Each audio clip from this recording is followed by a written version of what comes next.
My job is to somehow make them curious enough or persuade them by hook or crook to get more aware of themselves and where they came from and what they are into and what is already there, and just to bring it out.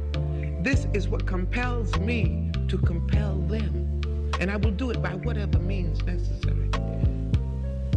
Welcome to the Black Girls Heal podcast, where we talk about healing our intimacy disorders, unresolved trauma, and building a healthy relationship with first ourselves and then others. Every episode, we will talk about advice you can apply today to break unhealthy patterns and grow in your self-worth. I'm Shena, love addiction coach and trauma specialist. Let's begin. Hello, and welcome to the latest episode of Black Girls Heal. I am so happy to be with you today. Today, we are talking about getting out of the negative in relationships and getting into the positive. I've been talking about this a lot lately. I've talked about this recently on a live on Instagram and YouTube, and I might have actually talked about this on a podcast episode this year. But there's an epidemic of so many of us starting out in the red in a relationship and not even realizing that we are. So that when people start to give us a little bit more, we think that there's progress that's happening, but actually we're still stuck in the same issues where we're not actually making the movement that we think we are. So in today's episode, I'm going to talk more about what that looks like, the example that I've been using when I talk about this recently. And then also I'm going to give you 3 examples of what it looks like when your relationships are in the negative, when you are just existing. So the bare minimum that we actually talk about a lot, and then also what it looks like to be a healed and loved woman. So y'all know, if you've been a listener for a while, the framework that I use to help women just excel to get past love addiction. We're going from being love addicted to love balance, love avoidant to love available, and love deprived to feeling love nourished. And when we're able to incorporate all 3 of these things, we are a healed and loved woman. And caveat to that, for anyone who's just joining me or a stickler for rules and definitions, we understand that healing is a lifelong process. We understand that we're always going to be in a process of growth and change, but I'm talking about getting to a place where you feel so connected to yourself, your joy, your body, that you're open to relationships, that you're open to receive love and give love without feeling like you need to self-abandon, and to let that be your normal, to let that be your everyday experience versus feeling like you're going up and down in a roller coasters and you're feeling good sometimes and bad sometimes and lost sometimes and present sometimes. We want your normal state to be more stable, and not even just stable, but to be abundant, and for you to be in deep, intimate love and connection with yourself, which allows you to be in deep, intimate love and connection with others. So we're going to be talking about that, and then I'm going to share a few of the roadblocks that I've seen some of my clients experience when it comes to working through this, especially when it comes to working through this in community with others, because these are the types of things that a lot of times we want to just try to do on our own, but it's shame that keeps us stuck.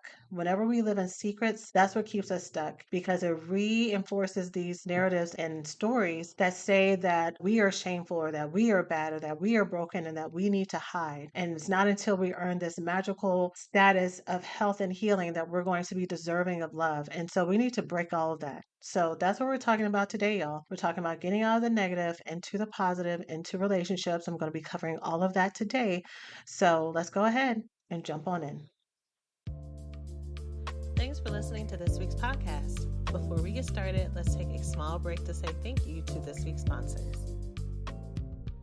If you are into the magic of cycle syncing, then you know that the week before you start your period can be vicious. It's the time when your emotions are so off and you're more prone to feeling down, unexpected cravings, and just feeling so uncomfortable in your own skin. If you can relate to any of these experiences, Hormone Harmony's Estro Control may be just the product for you to help you manage symptoms of PMS. Happy Mammoth, the company that created Hormone Harmony, is dedicated to making women's lives easier. And that means using only science-backed ingredients that have been proven to work for women, that make no compromise when it comes to quality, and it shows. And the biggest benefit, quote, feeling like myself again. That's what women mention over and over in their reviews, and there are over 17,000 reviews for Hormone Harmony. For a limited time, you can get 15% off your entire first order at happymammoth.com. Just use the code BGH at checkout. That's happymammoth.com and use the code BGH for 15% off today. Okay, so today's episode was inspired by a conversation that I've had recently with one of my soon to be recovery school students. I'm very excited for her to be joining, but she is someone who had been following me for a long time. We have talked in the DMs. We had talked about working together. She was thinking about doing private work versus joining the recovery school and what might be the better fit and all that stuff. And in the process of us talking about that, I asked her, so what is it that you're wanting to work on? Because I want to make sure that wherever I point you to is going to be the right fit, if the right fit at all, depending on what you want to work on. Working with me, I might not be the right next step. So she tells me about her situation. And part of her telling me about her situation, she's detailing this experience with this man who is still attached to somebody else, who is not physically available for her. But whenever he is around, she really likes him. This person being attached to somebody else, anytime he chooses to spend time with her, she feels a little bit of rush of excitement and feeling valued, that she is more valuable than this other person. Even as she's telling me this, she's like, please don't judge me for this, which I'm going to say a little bit about that in a moment. But she's talking about these experiences and what she wants to work on. And I'm thinking, okay, that's literally what I've built the program for. But she's telling me some of the things that she thinks I'm going to say based on what she's heard in the podcast, and also some things that her friends and family have told her. And she said one of the things were that she hears from lots of other people, and maybe even some things that I've shared before as well, is that whenever someone is in a side chick-ish situation or with someone who is not fully connected to them or not fully devoted to them, then that is a sign of low self-worth. And she was like, I don't understand how that can be because I think that I'm great. And earlier in our chat, she had listed all these really great things about herself. She's beautiful and she's talented and she's great with her community members. Even in our chat, I could feel the life and the love from her. I could just feel just the warmth, and she was cracking me up, and we were just having such a good time in the DMs chatting. And she was like, how can this be a sign of low self-worth when I'm happy? Kinda. And the kinda was, I mean, even the situation in itself before her adding the kinda was kind of like, well, are you, because you've been in this relationship with this person for so long? They aren't really fully connected to you. They are still messing around with other folks as well, and you're not getting everything that you want. This episode talking about starting getting out of the negative in relationship is this situation, but there's so many other situations where we will be connected to people who may be romantic partners, they may be friendships, they may be work situations, there may be family connections and stuff, that we are happy there, kinda. We are content with what is happening. We're getting everything we want and we need, that we want and that we need, kinda.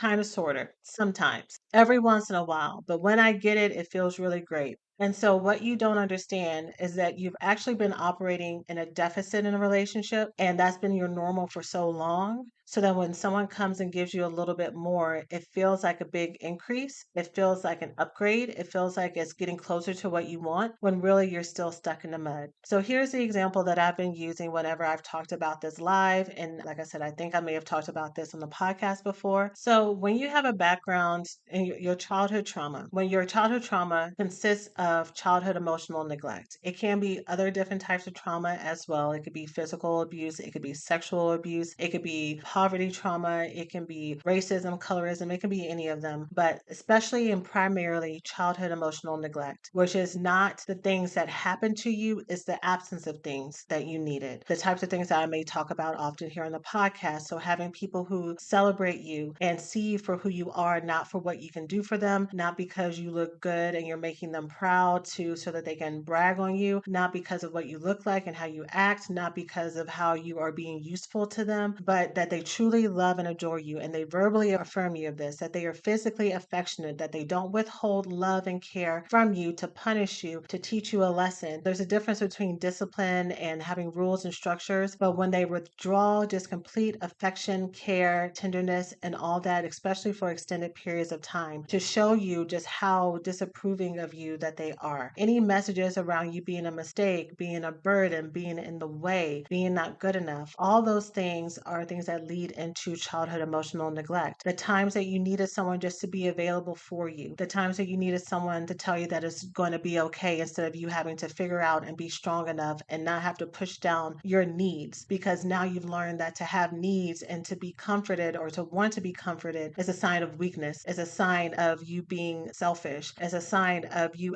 asking for too much. All of these things, again, are things that lead into childhood emotional neglect. Being compared to siblings and to others. Why can't you be like them? This is the star child. You are the scapegoat. Or even you being the golden child. And again, your love and your connection and everything that you get from caregivers and everybody else is dependent on what you do for them. It is not something that you can stand on, not something that's secure, not something that can be trusted. So that leads to many of us either becoming anxiously attached or avoidant attached or mixed, disorganized attachment, which has a little bit of everything in it because we had to learn how to cope.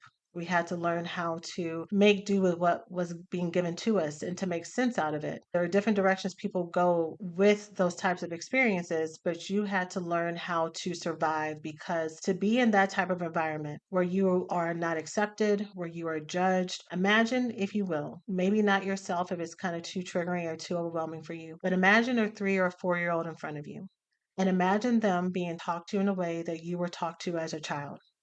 Imagine them having a parent or a caregiver that had that child right in front of them, but completely ignored them, didn't play with them, that decided to only give them things when they were acting good, that made that 3 or 4 year old emotionally take care of their parent or caregiver, to be in the middle of arguments and everything, to make that child take care of the infants and the other ones who were in the room and become parentified at a very young age. These may be things that you experience, and me just even talking about this may even be hard, even though you're not in that place, but your body remembers. But I want you to imagine a child that's not you going through that. And imagine what type of justifiable anger you would have to see and to witness that from even the kids and the other people that we see online and the things that go viral, and just watching people who put these really horrible experiences that are happening to children and you wanting to kind of rush in and just say that's not right and hoping that there are people around to help that child. For many of us, if not all of us listening, at some point in our life, we were that child.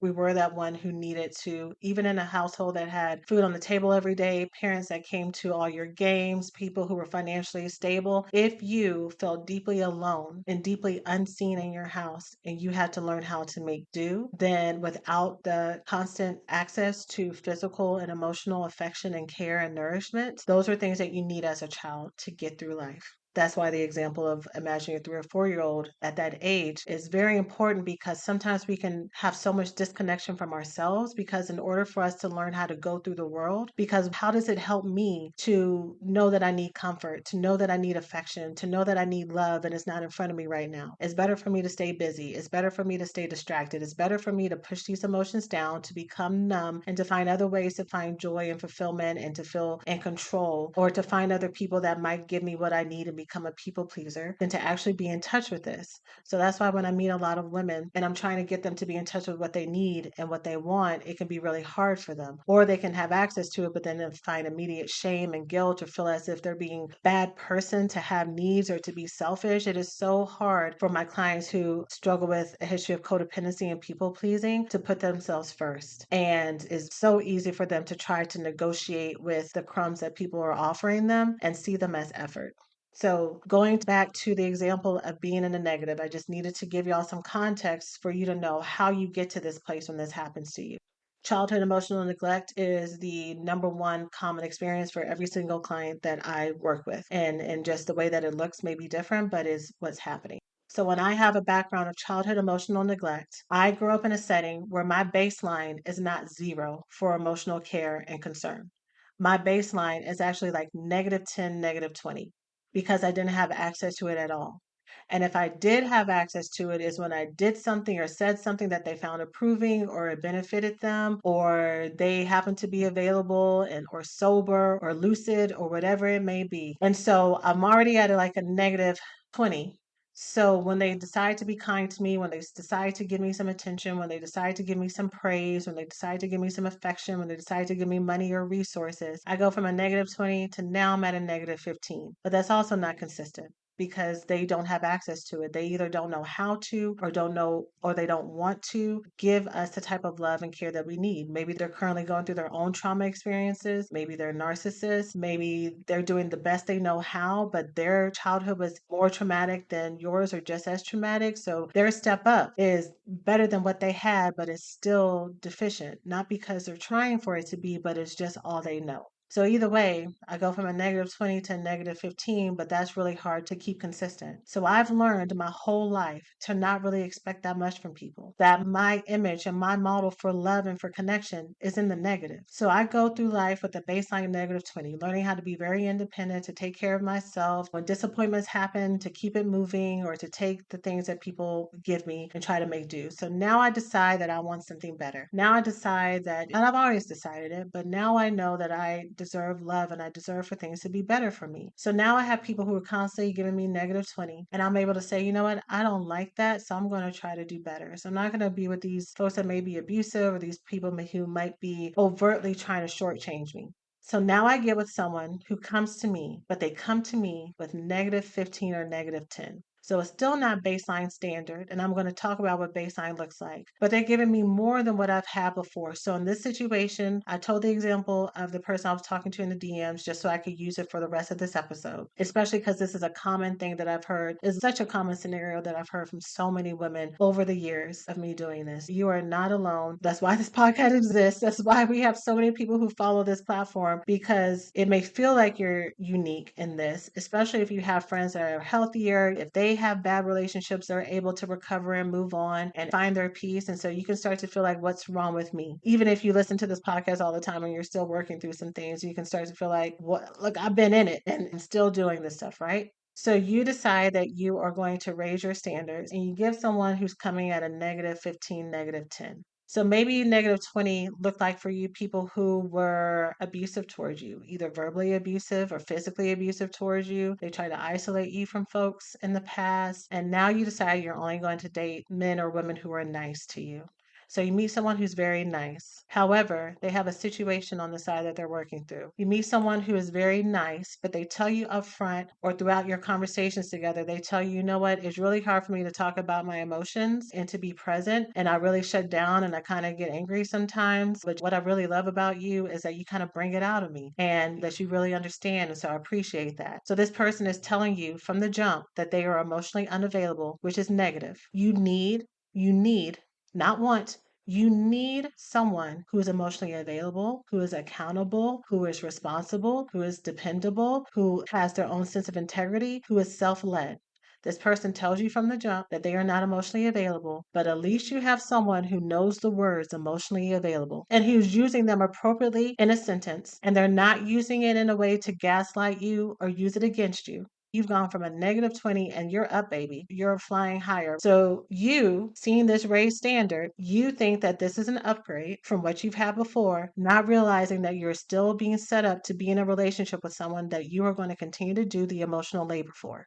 You're going to continue to be the one who's constantly chasing, not getting what she needs, not being seen, not being heard, because this person does not have the physical or emotional capacity to hold space for not only you, but also themselves. So now you're doing double load. Or maybe your negative 20 looks like you being in relationships with people who were really dominating and controlling, and people who just didn't ever let you have any space in your life to have a say, right? The relationship was very focused on them and like no more selfish people. And now you meet somebody who is such a nice woman or man. They're such a nice person. And they are so great at listening to you and communicating and just holding space for you. However, they don't really have an opinion about anything. And you're someone who go from the extreme of having someone who's trying to dominate you to now someone who's so open and you get to make all the decisions. You get to be in control. You get to do all this other stuff. But this has still set you up to be in a relationship who is also not considering your needs. So at the negative 20, what that looks like is they're not considering your needs because they're more focused on what they want. And this setup right here, you have this person who's just so open, but they're also so passive. They're not going to go out of their way to make sure that you're comfortable. They're not going to go out of their way to make sure that you're protected. They may say some nice things at first, but they don't really have the umph or the self accountability in them. But that's okay because you're used to taking care of yourself. And you rather have people not be in the way at all so that you can go ahead and be in control and make all the decisions. You're totally fine with that. Y'all are in agreement with that. But now you get to live a life in a relationship where, again, you're not holding on to your own space as well. Now you have to tell someone what you need to feel loved and what you need to feel seen, but you're with someone who is passive and neglectful. So, what looked like an upgrade, going from -20 to -15 or 10, you still have someone who's just as neglectful of your needs, but they're nicer in presentation. Here's the risk that happens when you are still in the negative and you're going from -20 to -10. You mistakenly think that because you're moving up, that you're dealing with someone who is, or dealing with a situation that there's space for compromise because you're coming with your full heart and your full openness and your logical mind and your self help work, your self help healing, and all this other stuff, the work you're doing in therapy. So you're taking the fact that you're communicating to this person who is nicer in presentation and everything, and that because this is better than what you had before, that they are going to move to giving you everything that you need and that you deserve. But you've been dealing with someone from the beginning that was already shortchanging you with the attention, commitment, and time that you need. And just to use the example that I already shared with the person before, so maybe you have someone who is constantly cheating on you. Your -20 years, people who are constantly unfaithful to you. They are always talking to other people. There are girls who are calling you and coming to you as a woman all the time, and that's your deal breaker. I'm not doing that anymore. Now, at -15, -20, you're now with people who, and this is no poke at people who are in long distance relationships because I know that there's so many relationships that this is your story and it works out beautifully. But just because of the nature of the podcast and how we can walk into a room of 100 people and somehow spot out the people who have the deal breaker that's going to make them unavailable, I have to use this as one of the examples of unavailability. So you go from someone who is blatantly unfaithful, and now you keep meeting people who live crazy amount of distance away from you. They have complete opposite schedules than you do. Like literally you have the day shift and they have the night shift. You have people who have impossible family situations that prohibit you from being together, whether or not it's because of religious base or cultural base. I meet so many people, especially depending on the background of their parents, if their parents are immigrant, and this is across the board. They fall in love with someone or they're falling in love with someone and their parents do not approve of them, but this is not a situation that the person that they're dating is willing to go against what their family want. And so I found another person who is unavailable to me. I went from -20, them being unavailable to me and being unfaithful in this way, and now -15, -10. This person is unavailable because of this, but because it doesn't look like the way it did before, I'm willing to try to work with it, to be patient, to have conversations, to give chances, not understanding. This is my last time saying it before I transition. Not understanding that we are deserving to enter into relationships with people who come in with a baseline standard of physical, emotional, and financial availability, the baseline standard of being available in all of those ways. I'm not even getting into places of abundance, depending on what abundance looks like for you, but just someone who is ready, someone who is willing, and someone who is able to be in a committed relationship with you in all aspects. You are deserving of that. And as much as we know, we hear that there are stories that happen and people will traverse different difficulties and different roadblocks. Love addicts have a way of romanticizing the biggest red flags and danger signs, thinking that this is our time for our story.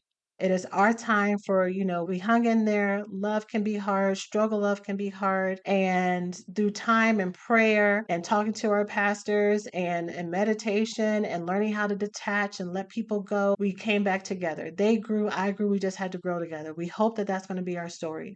And so going back to what my client said about how can this be low self-worth if I'm happy, kinda. Because if you knew and understood how freaking amazing and treasured and deserving and incredible you were, you would not let someone come to you with half measures. You would not let someone entertain your time, your body, mingle with your soul, get you all intertwined and excited if they were going to, from the jump, shortchange you. And if that's what's happening from the jump, it only gets worse.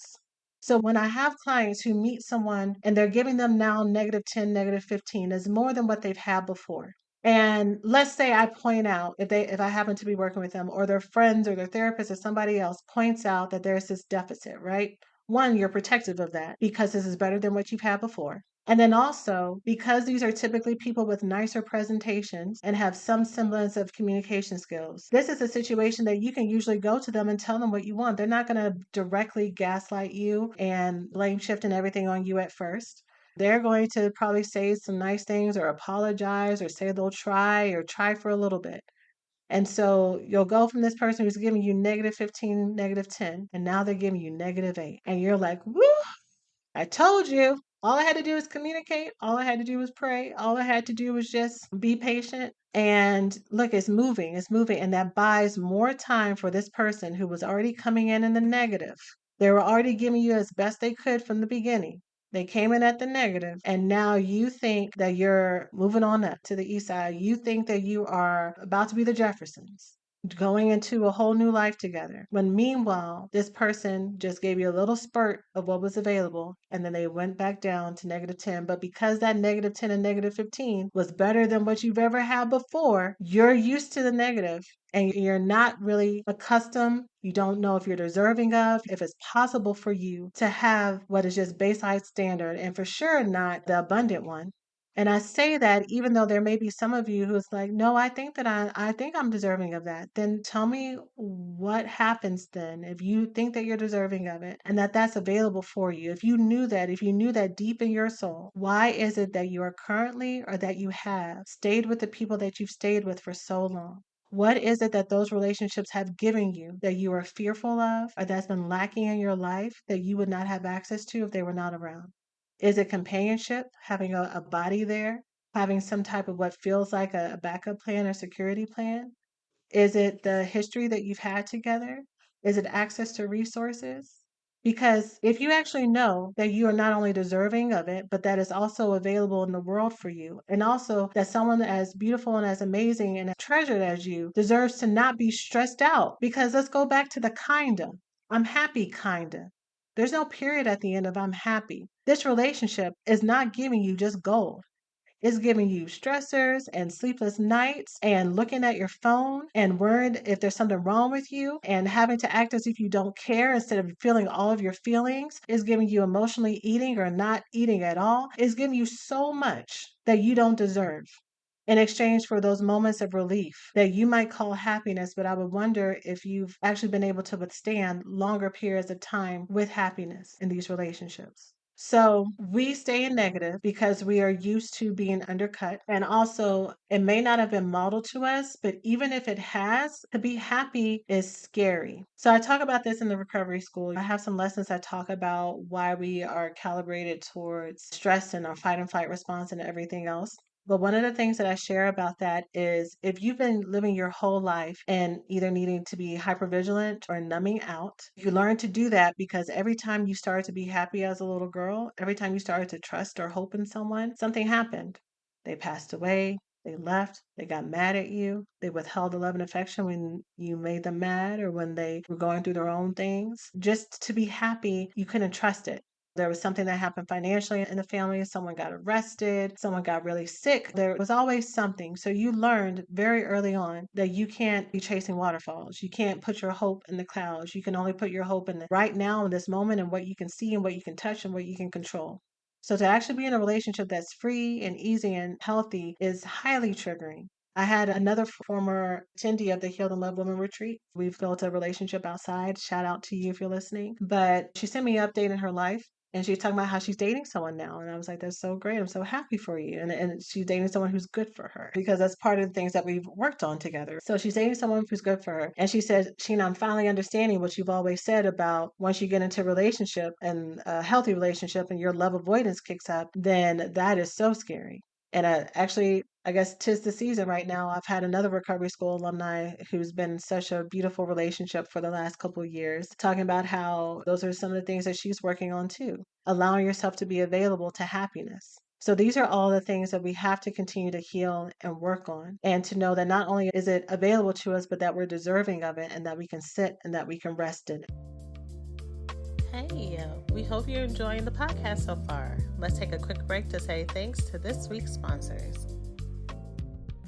Who remembers watching The Fresh Prince growing up? I don't know about you, but Monday nights, my family was always tuned in. To be able to watch an accomplished Black family that balanced culture, art, humor, and togetherness was so inspiring and healing. And watching Will, Carlton, Ashley, Hillary, and even Aunt Viv during her infamous dance sequence go through so many coming of age moments as they discovered themselves and what was most important to them absolutely helped me have confidence to fully embody who I am. Cultural figures and moments like this are so important for us to continue to talk about, review, and celebrate as Black people. And if you're interested in learning more about these types of stories, you have to check out NPR Podcast. NPR has a new collection of podcast episodes celebrating the Black experience. In NPR's Black Stories, Black Truths collection, you'll hear stories of joy and resilience, empowerment, and creating world shifting things out of struggle. Each episode is a living account about what it means to be Black today, told from a unique Black experience. From Megan Thee Stallion to the Fresh Prince of Bel Air, Michelle Obama to the women behind the Montgomery bus boycott, there's no limit to the range of NPR. Listen now to Black Stories, Black Truths from NPR wherever you get your podcasts. So it's summertime, and that means it's a season for sundresses, shorts, and maybe a bikini or two. And with our skin being more exposed, it is so important to keep it moisturized, soft, and supple for our moments of fun. That's why I love Osea's Undaria Algae Body Oil because it instantly improves my skin elasticity and is the perfect scent of the summer. With notes of mango, mandarin, grapefruit, lime, and cypress, I get compliments all day about how great I smell. I love the silky feeling of my skin after using the products, especially after a shower, and my skin has never looked so firm and naturally glowy. And in this stage of life, I'm also making sure that I'm feeding my skin products that are safe for it. So I love that Osea's products are clean, vegan, climate neutral, and cruelty free. Get healthy, glowing skin for summer with clean, vegan skin and body care from Osea. Get 10% off your first order site wide with code BGH at OseaMalibu.com. You'll get free samples with every order and free shipping on orders over $60. Head to OSEAMalibu.com and use code BGH for 10% off. For this episode of Black Girls Heal, we've partnered with eHarmony, the dating app to find someone you can be yourself with. The people who truly get us on a soul level are priceless. They're the ones you can have the most ridiculous inside jokes with, who get what you're feeling, what you need on a bad day, and are the first people you think of when you have some free time and want to spend it with company.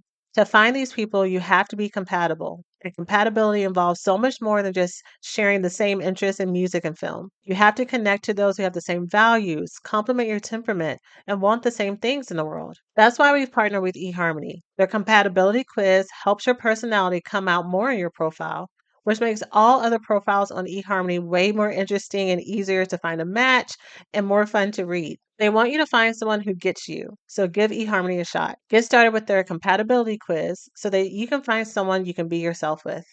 Get who gets you on eHarmony. Sign up today. Like I said at the beginning in the intro, I'm going to give y'all some examples of what it looks like to be in the negative, what it looks like to be just at baseline, and then what it may look like to be in a healed and loved state. And then after that, I'm going to talk about some of the roadblocks that I've seen some of the ladies that I've worked with hit on when it comes to working through these things, especially when it comes to working through these things under the Black Girls Heal umbrella and what they've told me and what I've seen directly. I'm going to talk about this in three different topics: what it looks like to be in the negative, be at baseline, and be in the healed and love status. And the three topics are what it looks like to be in these three different states when it comes to people's energy towards you, the types of relationships you entertain, and their energy towards you, their approach towards you. The second category is the relationship health. What does that look like? And how does it affect you? And then the third category is your personal needs, your own relationship to your own needs and your own wants. So, to be in the negative when it comes to your relationships and people's energy towards you and the types of relationships that you have, when you're in the negative, these types of people, the people who you are around, they may be breadcrumbing you with temporary time and attention that may be flaky and inconsistent. They may ignore you and neglect you sometimes, if not all the time. They may treat you as a burden. They may act as if they are doing a favor to be around you. They may be people who are physically present but not able to give you what you need and what you want as far as attention. So picture people who are physically present. These might also be kind of the nice people that I was talking about before, but they never stop and turn and say, hey, we talk about me all the time and we talk about what I need. What is it that you need? And not only are they listening, because this is one of the catch-alls and this is one of the gimmies. And I talk about this more in the episode where I discuss the secret ways, the secret Secret Seduction of Narcissists. It's episode 239, Secret Love Bombing Techniques from Narcissists That You Need to Know. And the way that this works, if someone is a vulnerable narcissist, they are someone who presents as very passive and low key. But what makes them slip under the radar is that they are typically really good at asking you how you're feeling and asking you what you need and listening to you vent and listening to you whatever. But they are not going to be someone who actually can take care of you. They are not someone who's going to hear you talk about a problem and then go around and try to fix it for you. So if you have been in a deficit of having people who've never listened to you or cared about you or spent time for you before, you meet someone who's now listening to you tell your story, and now you're like, this is it. But you're about to hear in a moment what actual baseline and healed and love woman status looks like. That's a negative. Baseline standard, instead of people ignoring you, neglecting you, using you for attention sometimes, coming around when they want to, these are people who acknowledge your presence and your existence for who you are. They understand and say, okay, Sheena, you are valuable not just for what you can do for people, but just because you exist and you matter. That is baseline standard for someone to say that and to think that about you. That is baseline. That is zero. You know why? Because you coming into the world, automatically, you are valuable. You don't need to do anything to earn anything. So the fact that this person recognizes a factual statement in the world, they don't get any bonus points for that. Of course you matter. Of course you're important. Of course you deserve to exist. Of course you deserve to be here. That is nothing unique. So that is baseline standard. Healed and loved woman standard is these people that are around you, not only do they know that you matter and that you're important, they go out of their way to hear about how you're doing, to follow up with you, to try to solve problems for you, but without you having to always ask them, even though we're going to get to you asking for help in a moment. But we have people who are adding to your life. They find joy in your experience just for who you are and not for what you do for them. There's an abundance and continual expansion when it comes to their energy with you. There's never a drain. There's never I really wanted this from this person, but they're not able to give it, but I know they have the potential for it, so I'm just going to be patient. That's you being in the negative. That's you being in the fantasy of who you want a person to be and what you hope changes in the future, but that's not what actually is here. And so you're trying to make do with the crumbs. No, these people are actually doing it. Being with them puts you at ease and not at ease. I have to keep saying this because I know so many people, including the example I'm using today, but just in general, so many of us will mistake having a body there and having companionship with ease and relief. And we will completely neglect the emotional labor and the ways that we're sacrificing and the impact of what's happening just because now we're not alone. And that is not an even exchange. These people make it so that you are floating on air, not just because you have a person there, but because they are adding abundance to your life. Let me keep going because of time's sake. The second topic is the relationship health. So I kind of already talked about this actually in what I just shared. So you're in the negative if you're around relationships that are bringing you down, either emotionally and they're energy drains, and you're constantly having to fix problems with people. They're constantly asking you for things. They're never able to give back. They're more takers versus givers. Financially, if you're constantly bailing people out, if you're covering things, if you're neglecting your own needs because they don't have the budget to support you, but it's actually important to you, which I know is kind of a sticky issue depending on the community that you're in right now. But if you are in the negative with them, they are not adding to your life emotionally as well. So even when you talk about things, are they someone who's always picking apart the solutions you're trying to do? Are they the ones who are looking for plot holes? Are they the ones who are always talking about how there's nothing good out there and you try to be the positive friend to keep people in brighter spirits, but it doesn't matter what you say, they're always going to be Eeyore, right? These are relationships that are bringing you down and negatively affecting your health and your ability to move forward. Baseline standard are people who are in the struggle with you. So they're not necessarily people who are intentionally trying to bring you down or like they are set to have a negative viewpoint in the world, but these are people who are at the same place that you are. They may talk about how things need to change, but maybe they're not putting in a lot of effort, or maybe they're putting in just enough, but just enough to where they still stay where they are. So you're kind of almost commiserating together. And what's the thing about these relationships is being in companionship and being in community with folks who get it is so vital, which is why I have this as the baseline standard. Because as long as they're not trying to pick you apart or say, when you try to get out of it, they're like, oh girl, I wouldn't do that, or I don't think that's going to work out. They can legitimately be very happy for you. But when you're around people who are so consistent at being at status quo, even when you're very motivated, you become like the community that you're around. So it gets easier for you to anticipate things not working out for you. It gets easier for you to kind of stay where you are a little bit more. It gets easier for you to become complacent. So baseline standard means that you have companionship, but you're not actually moving forward. I continue to have negative relationships with people. I continue to be love addicted. And I have great friends who are good at giving me validation and saying they understand and talking about how hard it is. But are they doing changes in their own intimate relationships? Are they seeking out healthier partners? Are they actively doing their own personal work, or do they just get it? Because I need to be around people who not only get it, but they're actually growing and changing as well, which is the healed and love woman standard. These are relationships that make you better.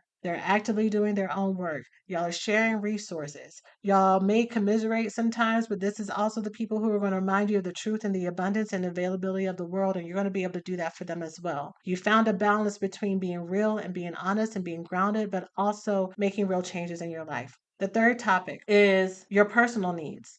So you are in the negative if you have relationships, or your relationships are in the negative if you have relationships where people are either asking you to, or you choose to hide your own needs instead of asking for what you want. These are people who either don't have time, don't have access or resources to it. They say, you know what, I really want to give that to you. Again, are nice women or nice men, I'm going to give that to you, baby. And they got a master plan, and the master plan is 5, 6, 7 years out, or maybe a year out, but they need more time because things keep coming up and they just can't do it, right? Again, we're used to these breadcrumbing. We're used to just staying positive and stay faithful, and it's going to work out because that's what you've been doing your whole life instead of expecting people to come to you ready. Your baseline is projects level. I can take anyone at whatever level they are, including coming in as a project, and I can work with that because I have not set my standard that I deserve, and that is possible for me to come in, for me to have people who are ready for me. So that is being a negative. The baseline is people who understand, and you also understanding that you have needs. And girl, your needs are important and you deserve to have your needs met. That's important, and I want you to have that. That's baseline. That's what people should tell you. Even people who can't give you what you want, they shouldn't be bitter about it. They might be sad or disappointed if they wanted to be able to give it to you, but these are people who are going to acknowledge and validate that. And you, in your own personal mind to yourself, you're going to also validate, I have needs and my needs are important and they deserve to be met. But you're still not asking. You're not asking for help. And this is a place where people aren't really offering to help, or they can't help. Healed and loved woman status, and when you're in the abundance and when you're in your highest level place, what that looks like here is that you take pleasure in your needs. You're not ashamed of them. You're not embarrassed by them. You're not afraid of being too much. You don't think that you're too little, but you fully embrace your needs and you take care of your needs. And you're looking for resources to make sure that in every corner of your life, not only emotionally and mentally and physically and sexually and financially and socially and hobby wise and creativity wise and just in your ability to rest, you are fully embracing of all of your needs, and you talk about them and you're open with them and you ask people for help and you allow people to give to you, right? There's an openness, there's an open exchange, and you're doing this with people who are available. You could be someone who is constantly asking for what you want and what you need, but you're doing it to people who cannot, don't want to, and aren't available to show up for you. So you're in the negative there because I'm going to a well that has no water at the bottom and I'm over there trying to scrape it up. I'm aware that I'm thirsty. I'm aware that I deserve water. So I'm going to go to this well and try to make it do what it do instead of going down the street to the aqueduct and filling my bucket easy. And that's what I mean. That's what I was saying. So many of us will use great communication skills with people who are built to be unavailable. And that is the same thing that you've done your whole life. You've had to learn how to make do with people who were not available to you and still getting the same result. So I started this podcast years ago because I remember when I learned all this stuff and I was like, wait, there's words to this? I'm not the only one who's ever thought this, ever experienced this. That means that there's a way out because this whole time I thought it was just me. I thought I was the one who just couldn't get it right and just couldn't make a change. So I've started this podcast and I've done all these workshops and programs and all these things to give real resources to folks so that they can be free of this, so that they can actually make change, get out of the negative, get out of the baseline. We don't want you in baseline. We want you to be healed and loved women. We want you to have everything that you want and you need. Going through this can feel very shameful and embarrassing, and especially if you are someone who learned how to cope in a world by becoming hyper independent and being being very smart and being a student of your own issues, then you may have had a whole lot of success in working through things independently. And so to actually work in connection with other people can feel very embarrassing. It can feel needless too, because you're good at doing it on your own, and just kind of a waste of time. You can do it quicker and faster by yourself. Depending on other people, just lets you down every time. But we're talking about an intimacy disorder. A few things. We're talking about an intimacy pattern, which is based in your fear of being seen, vulnerable, accepted, trusting other people. You don't learn how to work through those things on your own. If anything, you might reinforce those things more because you learn that it's only safe within your own head. And even then, sometimes you're not even safe with yourself based on the things that you tell yourself and the ways that you criticize yourself. So you need to do this in connection and in community so that you can dispel all these things that you learn to be true by being around healthy and available people that see you and accept you and love you for where you are, who get it for where you are right now, who are not going to judge you, and who have proven that they've worked their way out. One of the things that the person I was talking with earlier shared is, and her trying to find all these ways for us to get together and try to hope and wait to see when I might have a private space available and see if she can fit it into her budget, is because she knew that the recovery school has a group element. And they're like, this would be very embarrassing for me to talk about this with other people. And I had to tell her, girl, everybody in that room, including me, has said and felt and done multiple times over every single thing that you said that you did to me, multiple times over. If anything, this is the room of women that's going to be the safest space for you, because not only have people gotten it, they've actually gotten out of it. And it provides you a way out and provides so much connection and safety. The ability to leave the shame behind is priceless. The first time I walked into a 12-step meeting, which is where I started my recovery, for those of you who don't know my full story, my therapist made me go to a Sex and Love Addicts Anonymous meeting after I protested for a long time, and then things got worse. And Sex and Love Addicts Anonymous is one of the free 12-step programs. I mean, all the 12-step programs are free, but it's just one of the 12-step programs that are available. And I remember I walked into the room, and seeing that there are all these women who are normal, just like me, who are dealing with this was a relief on its own. But I don't think I shared that first meeting, but maybe the second. But I know it was very early on because I was just sick. I was sick, and I was sick and tired of being sick and tired, and I had been humiliated, and I was embarrassed, and I was stuck, and nothing I was doing on my own was working. And I just knew if I needed to share to be free of this, then that's what I was going to do. And sharing, y'all, if I just would have sat there and just watched, I mean, I could have just watched and listened. There have definitely been meetings where I've just kind of like sat back. But every time I shared, it's like I was releasing and letting go all the shame and all the trauma and all the stories that I've been telling myself for years that have been keeping me stuck. Sharing releases things in you. It allows you to no longer have to carry these things for you. So, yeah, sharing is so important.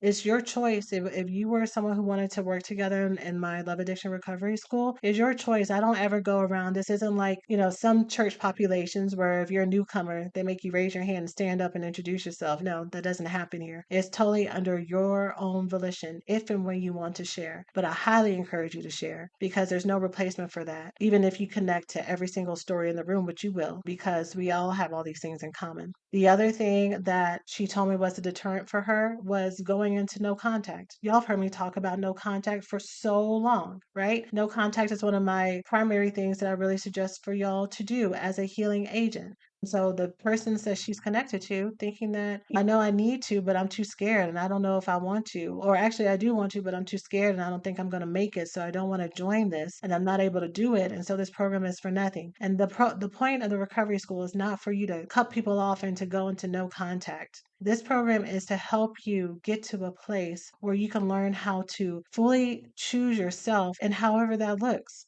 There are some people who join the program and there are people that they know that they do not want to be connected to, and they join and they decide they do the no contact process and it works for them. There are some people who join and decide they're not going to do the no contact process. But what they find is so much access to their heart and to themselves. And so they're able to make changes in a way that feels full and holistic and connected and joyful versus that they have one more person telling them what they have to do. One more person telling them you have X amount of days to cut this off. Having one more person say that they're disappointed in the fact that they've gone back to another person. No, this is your program to use how you want to. The goal is to find you, to find the beauty that is you. And as you find the beauty that is you, that's when you are able to connect two things: connect to the people who've always deserved you, let in the people who've been waiting for you to love them, and learn how to love yourself, right? I talk about healing via the relationship window because I know it's a big desire for many of us. And I know for some of us, it's a big wounding. But through all this, we find ourselves. We find the true source of love, which is us, but also our connection to others. I know for those of us who are very much in our yearning stage, that does not sound as sexy and as inviting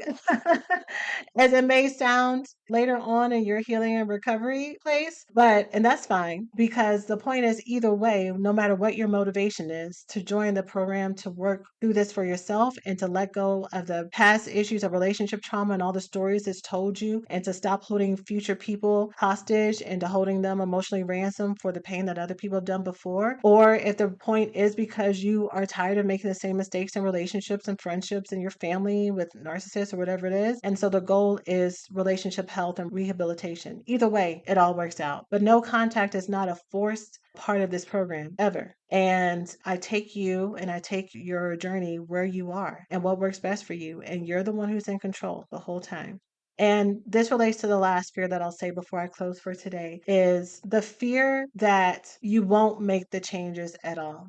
What if I invest this money and I invest this time and I'm still the same? And you won't be. You do the lessons, you share, you interact. There's no way that the things that you're learning will not transform you. Y'all are listening to a free podcast. Many of you I know binge these episodes all the time. And think about the changes that you've already made in your life just from listening to a podcast. So, how much more deeper would it be to be in a fully interactive program where you have full access to an expert, to a coach, to someone with therapeutic training and experience? For those of you who don't know, I'm a therapist by trade. I'm not your therapist within the program, but I bring all of my knowledge of what works and what has helped women heal within 3 to 4 months' time into the program. There's no way that you can not change at all and change your perspective. It's kind of like you can't unring a bell. Like, once the blinders have been lifted, you now have knowledge and access. And so you may choose to do some things, but you're not choosing blindly. And that means that it's more likely for you to come back home to yourself quicker and faster than you may have done in the past. But with that said, something I will say that I have noticed. So, for those of you who don't know, a few years ago, I got really sick. My blood pressure was at a level and my body was shutting down to the place where I was literally looking at my life insurance, planning for a day that I was not going to wake up in the morning and what that would mean for my life, for my son. So, a few years ago, I made the recovery school a self study program so that folks who wanted to join could join. And thank God, a few months after I did that, I got connected to doctors who finally listened to me, helped me, and put me on medication that has made me stable and has helped so, so much. And so I'm so grateful for that. And so after I was stable for about 6 to 7 months, I said, okay, I'm going to decide to reopen the recovery school. The recovery school has always been done in cohorts, like 4 to 6 month cohorts for the entirety of the time. And in the earlier days, when the cohort time ended, that meant that our group calls ended. And so when I came back, I was like, you know what? And people could sign on for more, but the group call portion ended. So when I came back, I was like, you know what? I have missed everyone so much. I just want to teach and I just want people to have access and just to come and support. So I've made it open ended. I made it so that people could always just come and get support. And now they always could. I've had women who joined the program 4 or 5 years ago and they still come and ask questions in my community group. I know that some people have like Facebook groups and stuff. So we have a similar platform that has a community group. And women will write long, 2 page long posts, and I will go line by line to support them with whatever they're going through, even past their cohort time, right? So I'm like, I've missed people. I've missed being interactive. So I'm going to make it open ended.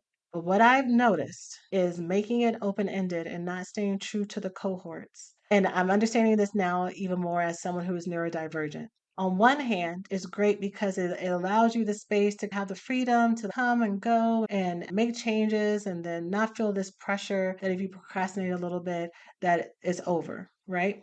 But what I have found as someone who is neurodivergent is that, or I relate to this as being someone who's neurodivergent, that without an end cap, this really beautiful container that we have, it kind of gives people a little bit more freedom to take their time and kind of mosey through things, but actually not be as committed to what they're working on. And so it's kind of not, I don't know. I think what I'm sensing is we are so needing of structure in a container in all ways. So for those of you who are like, if I join, I think I'm not really going to make the changes. I'm just going to mosey on. that's fine because I have the container walls back in place now. We're now going to go back to our container together. And a really great thing about having a container too is all my ladies who are procrastinators, now we get to talk about why they procrastinate instead of them kind of hiding in the cut and not really talking about why they're not really working on these things or what happened that kind of spooked them or that they are having self doubt about. Now they get to come and talk about it because wherever you go, there you are. And however you do one thing is how you do everything. So if you're procrastinating here because something has become stressful for you, it's very likely that you procrastinate in other areas of your life where you get very stressed as well. And so we don't help you learn how to work through that and those fears and those thoughts that come up and the way that you self-sabotage, you're going to continue to do that in other areas of your life. And that's exactly what we need to be working on. And so what I've found from the women who have done this program in the past. And what they've told me is that this program is not about you may come in to work on building your relationships, you may come in to work on building your self esteem or whatever, but every part of your life is transformed. How you show up in your job, how you show up with your friends, how you think about your family, because everything is interconnected. You, you change your life. And so that is something that I'm very proud of. That's something that I'm very excited to bring back to the program to allow women who may be like me, who kind of kick the can a little bit and will stretch it to the limit. And if there is no limit, then it's off my radar until there is a limit. And providing that support is what I'm very excited about. I think having this container is also really exciting because something else I'll hear from women a lot is that they're really busy right now. They're in the middle of working on a project or a chapter or something's going on with family or something. They're going through a lot of things right now. And they want to wait until things calm down. You can't see my air quotes, the calm down. But like I already said before, wherever you go, there you are. And so I have found with the women who have supported, well, one, I've had some of the most busiest women in the world, women who are going through their PhD programs, women who are ER doctors, women who are teachers with kids at home, women who literally have just like very little time to do much of anything, especially for themselves. And the program being built in a way to where they can incorporate this stuff into their lives or incorporate these lessons into their lives. But also more, the second one is if you are struggling with being able to catch your breath, with being able to find rest, with being able to prioritize yourself, with being able to track your feelings and where your stress is coming from and all that stuff, that doesn't magically go away once a project or a season is over. If anything, they all overlap and they just kind of multiply on top of each other and they snowball to where you're always feeling overwhelmed. You're always looking for a break that doesn't come. And so if you are someone who is chronically busy and someone who's always feeling emotionally overwhelmed, this actually might be the right time for you to do it so that you can get a break from this and start to change some of the habits that make it so that in times of overwhelm, it's either hard for you to find a little bit of respite or to be able to prioritize yourself or learn why is it that I keep putting myself in these places? How can I find the balance between being everything that I am and doing everything that I want that doesn't come at a cost, that doesn't come at me end up burning myself out and being emotionally neglectful sometimes of myself because I just have to get things done or there's no time and space for me to have for myself.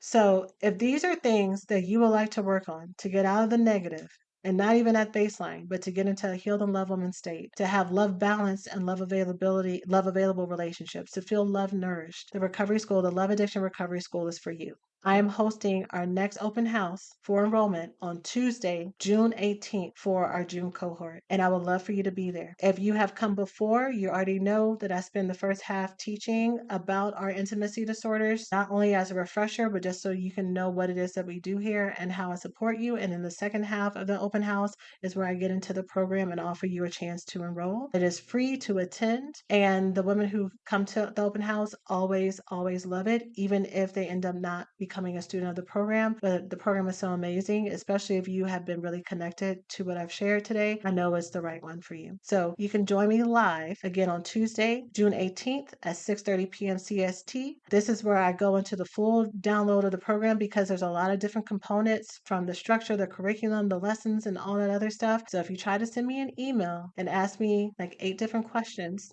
that I answer in the open house, I'm going to redirect you to the open house, not because I don't want to answer the questions, but because the women who join my programs are so self accountable and so amazing. And they ask really important questions and they want details.